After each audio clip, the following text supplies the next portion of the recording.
And so these guys who created the Google Brain and some other from University of Oxford started to apply these simple algorithms to what we know like simple games. Maybe you've played Atari before, and this is the Atari Breakout.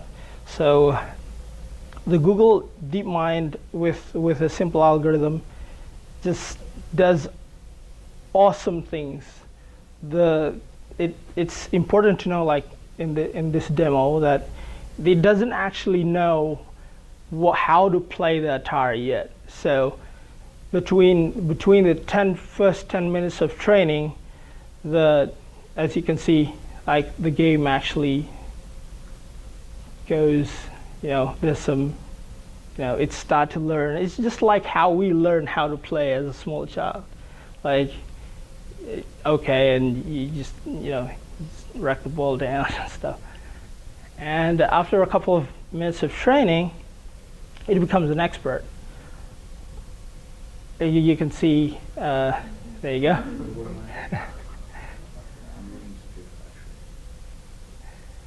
And after a couple of minutes of training, the algorithm understands specifically that the easiest way to learn or to play and win the game is to make a hole in the left or the right part.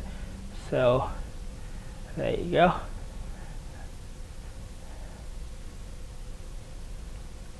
Can you read this one? There you go. Crazy, isn't it? And there's code for this. You could run it. Ilya Kusnovskins started it. And there you go. Okay, so do you think there's going to be a rise of machines that a lot of people like Bill Gates, or Stephen Hawking, or Elon Musk said, oh, be careful, there's going to be a rise of machines, like their intelligence will surpass us. I don't think necessarily with our normal von Neumann machines. So yeah, not really. So what does this need to do with images? So there's this research done by Google a couple of months ago when I was in the Bay Area, and they actually tried this simple approach and run it on GPUs on multiple images. And if you think about consciousness, and if you see an image, you like the old approach was, if you give the computer an image, it will process as it is. It will process as your algorithm goes. But surprisingly, in neural networks, you don't know the actual output of what, if you input the same thing over and over again, you don't know what the output's going to be. You know it's going to recognize patterns, but there's a lot of things that goes into the randomness. So, for example, here, the computer is given like this random pixels, and it actually detects it as snakes. And there's a lot of things that you can see. You can actually making like images of measuring a cup or ant or a starfish in parachute. And how this algorithm does is you input these images into the layer of the neural networks, which is these kind of layers. And each layer then understands each part of the image. Say you have a picture of a tree, each leaf is then identified by each neural layer, and the output layer, the last layer that goes out to the output, actually is could define like really complex pictures, like trees, like buildings, and all those kind of stuff. And there's some beautiful, really beautiful images that goes on. Like if you input like this painting from George Seurat, you could see that the computer actually has consciousness, or like low level of consciousness, that, oh, it's a picture, and it actually thinks about that picture.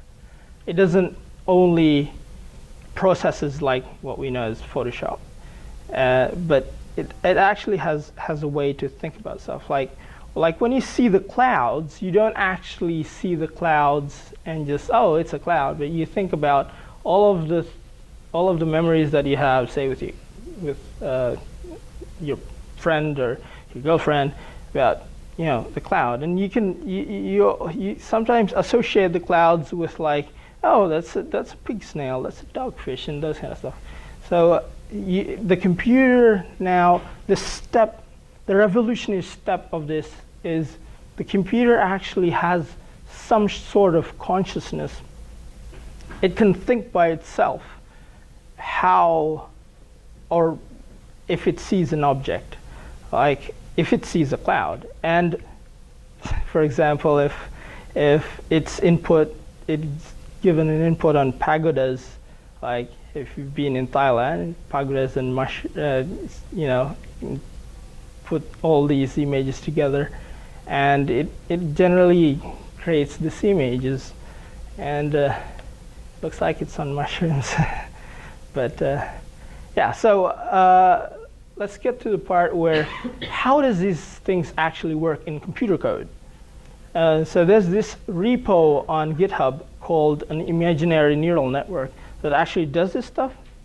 You can look at down here at github.com for you who are familiar with it. And the thing is, if a machine could actually dream or think of stuff, what if we told them to draw a painting? What could they actually do? So I did run an algorithm on a GPU on Amazon on a simple thing. I took the photo of Sasshole, it's actually got from Google Image, and combine it with Starry Night from Van Gogh, and here's simple results of it. So as you can see, the computer actually starts to render Sasshole in Van Gogh style, and as you can see to the right, that it actually gets, finishes its painting until the bottom right. So what do you think about it? It's cool, right? What are the different images representing here?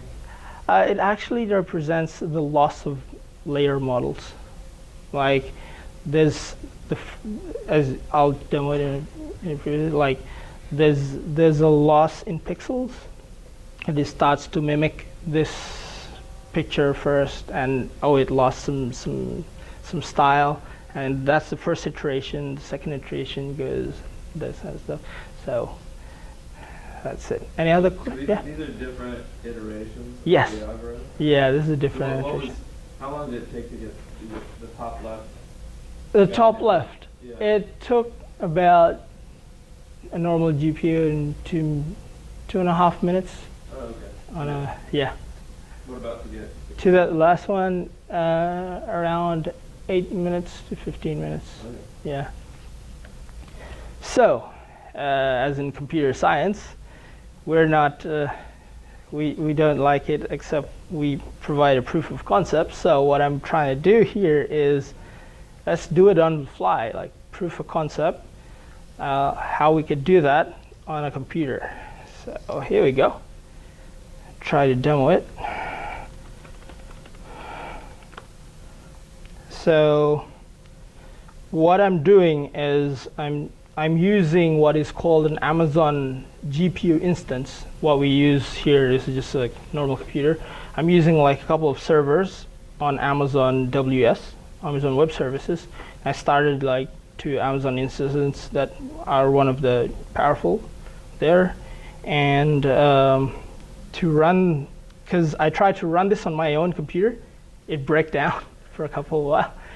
And it just ran out of memory, so I decided I need a powerful computer.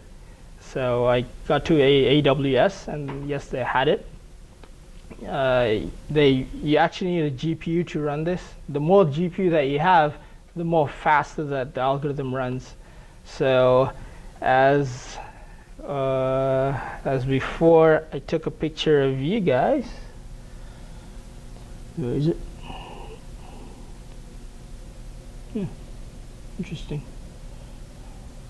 And I took a picture of you guys, and let's see how the computer responds to that with a Starry Night style.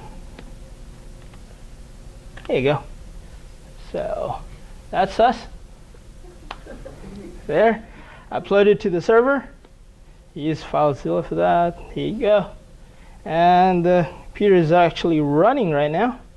It's actually finished. I started because it may take like 8 minutes to 15 minutes of running the thing. And let's see. Oh, it finished the iterations. So as you can see here, is it clear from the back? A little bigger. Okay. Should I increase this? So there's these command lines that you use, and these are the first.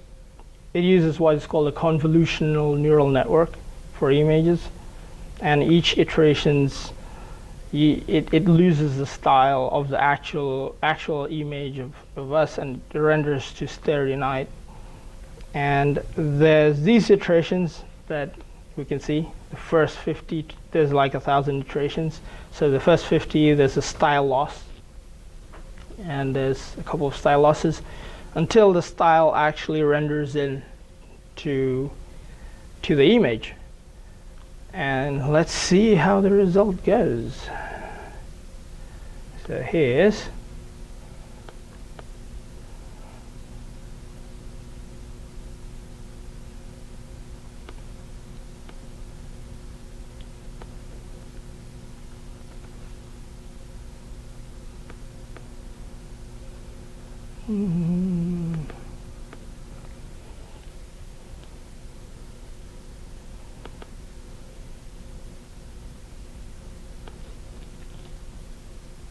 okay, that's the first try.